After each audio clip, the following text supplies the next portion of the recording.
Every once in a while, a subscriber asks me, why don't you have a home freeze dryer? You're seeing in a lot of the bigger prepping channels, they're showing them using Harvest Right freeze dryer at home and how great it is.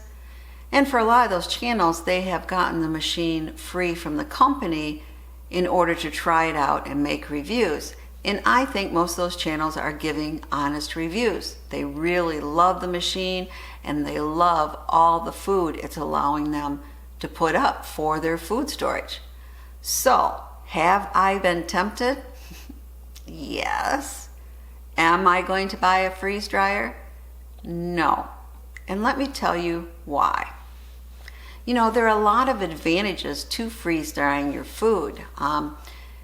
You know exactly what goes in that bag, right? You're putting the items to be dried, so you know that there's no additional preservatives or chemicals. And you can also make freeze-dried meals that your family is already used to, which I think is really, really great. So you don't only have the same 6 entrees to choose from, right? And freeze-drying loses less nutrients than canning or dehydrating does. So that is another plus. Also, the freeze-dried food, it doesn't weigh much. So it's great for hiking or camping. And my understanding is the taste and texture is more close to fresh. So that's a definite plus too. But there are some disadvantages. Number one, I think, is the cost. I think a medium home freeze dryer is a little bit under $3,000 with a premium pump. And I'm not talking about the oil-free pump. That's an additional, I believe, $1,500. And you have other costs. You have the costs of your electricity, your Mylar bags, your oxygen absorbers, and any oil you're using in the machine. And I've talked about this before, but depending on the SHTF situation, it could be that water is in short supply. So having to use water to rehydrate your food might not be the best plan. And there's also a learning curve using a freeze dryer. Now, there are a lot of great Facebook and YouTube videos about it, a lot of help out there. But you do have to learn how to prepare the food. Do you have to cook it first or not? Do you blanch your vegetables? What size should you have them cut up? Do you have to freeze them first? And then, how long does it take, right? And afterwards, how much water do you use to actually rehydrate? I mean, there's a lot of different steps, just like canning or anything else that you need to learn. And maintenance, I explained this above, but if you wanted the oil-free pump, it's an additional $1,500. Not many of us could afford that, I think, considering the original price of the machine is almost $3,000. So you are going to have to replace oil. And I think it's every, 5-10 times. I'm not sure, but that is a bit of a mess. And some people have had some problems with oil spraying. And it does take up quite a bit of space. It's about the size of a mini fridge and it weighs over 100 pounds. So you have to have the right place to put it. And it does generate a noise. Now, it depends on which type of pump you're using, but it could have up to 65 decibels, almost up to what your vacuum cleaner sounds like. Or it could be less depending on what pump you're using. But you definitely want to have the right place to put this machine. It's not one that you'd want to be taking out of your pantry and putting on your counter, using and putting it back. So, for me, these are my personal reasons why I won't be buying a machine. That doesn't mean that the machine isn't right for you, so hear me out. One of the main reasons is I've only eaten freeze-dried food twice, and it was okay. It's just now my husband and I at home.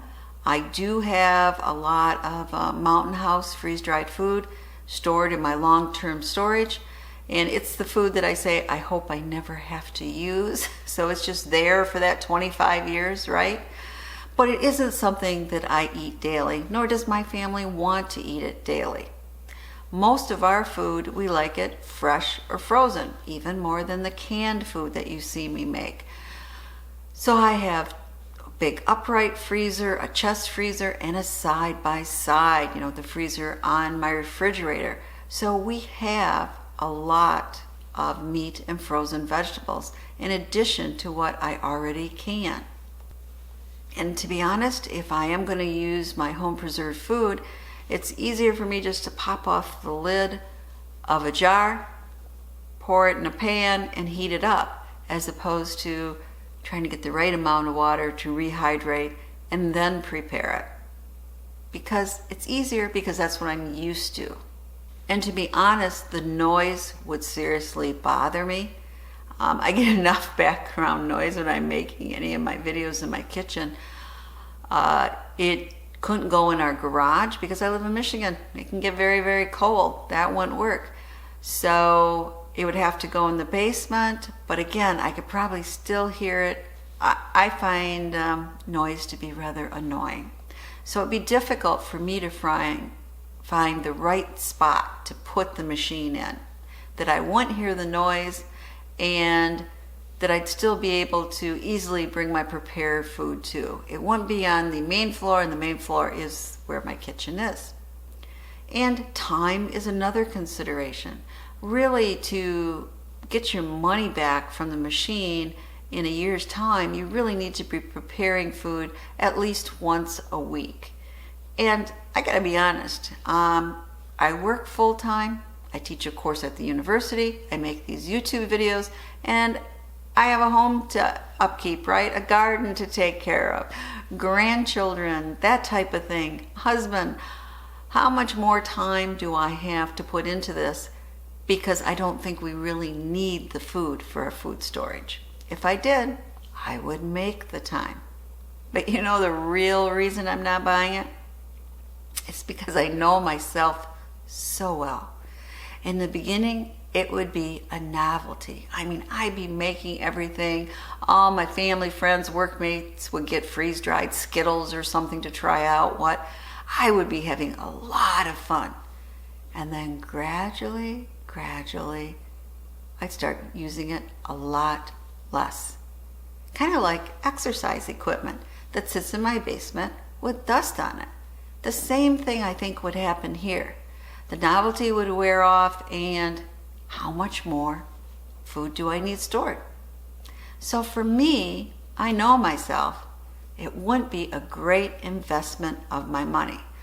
But for you, it might be. I don't want to dissuade you. It really depends. You have to look through everything yourself. I think a freeze dryer would be a great investment for a prepper group or an extended family where you have more people using it, so you'd be getting back your value, your investment, much faster. But I just wanted to answer that question to my subscribers, why I don't, nor am I going to get a freeze dryer. So, thanks for watching. Comment below. Let me know, do you have a freeze dryer? Do you use it weekly? Do you love it? Or is it sitting in your basement all alone with a little dust on top? And if you don't have a freeze dryer, are you thinking about getting one? If so, did this video help encourage you to buy one or do the opposite? Comment below. Thank you. As always, please share the knowledge. Thumbs up if you like this video.